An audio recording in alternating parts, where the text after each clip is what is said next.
Slavery was, of course, a very important part of the American economy, but it was also the most backward part of the American economy. Free labor is more economically efficient than slave labor. There's a reason that Alexis de Tocqueville, touring the United States in 1835, described the South as a society, quote, gone to sleep.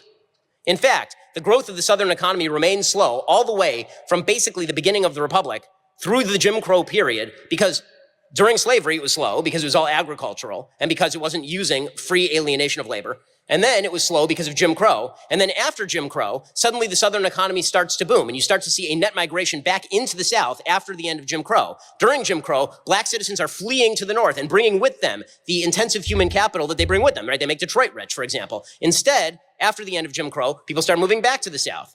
So the idea that Jim Crow made places richer, made the American economy richer, or that slavery made the American economy richer is obviously untrue. If slavery had been an economic winner, dude, don't worry, there's Q&A. If you want to be the first person in the Q&A, it can be you.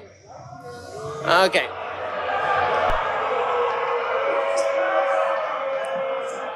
Okay, you're perfectly welcome to ask a question.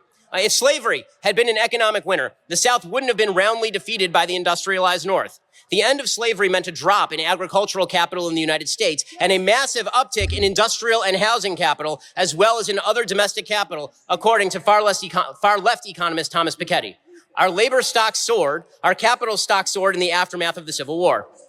Dude, like really, you can ask a question, I promise. You can be the first person to ask a question. You can... ridiculous speech that he's making. Where's my free speech? Your free speech is during the Q&A, dude. I mean, like... During the Q&A. Well, nobody hired you to come up here and talk. So if you want to convince somebody to hire you to talk...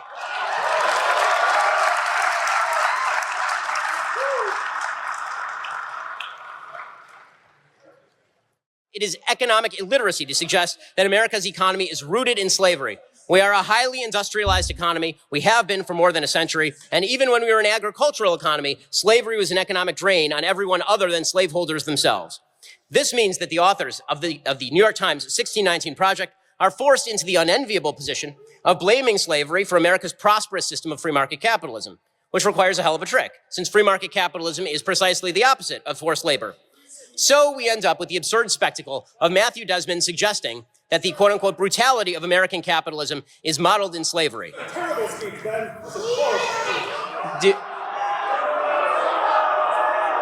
Okay, honestly, I've offered the opportunity for this gentleman to be first in the Q&A line, and now he's actually just disrupting the ability of everybody else to hear the speech.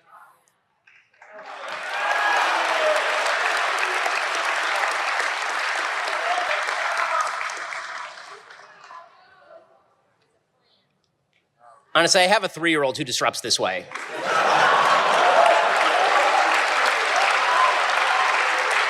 Proponents of the view that slavery is the root of economic inequality also make this argument, that slavery is the root of economic inequality between black Americans and white Americans. And there's clearly and undoubtedly truth to the idea that economic history impacts economic present. Obviously, history always affects the present. Such history can mostly be seen in statistics like the wealth gap, which of course measures accrual of wealth over the course of decades.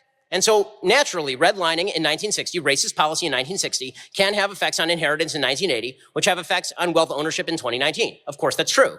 But the continuation of income disparity among races in the United States is today overwhelmingly not the result of racism, Jim Crow, or slavery.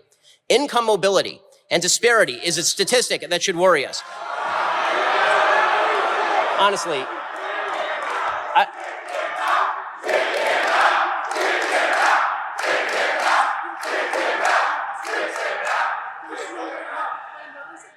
honestly, I'm more than happy to have this person ask a question, but this is now the 4th time that we've been interrupted during the speech. Sir, if you can't if you can't at least sit down and be respectful to the other, 1,500 people in the room, then get up and leave.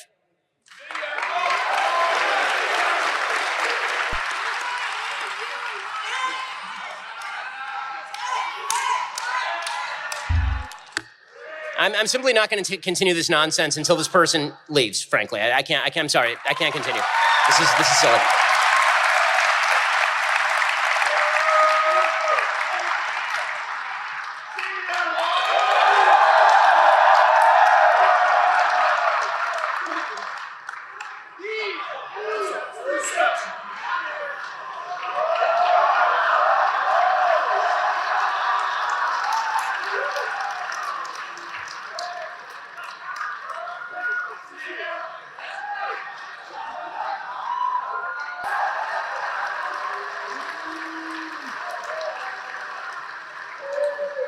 I appreciate it.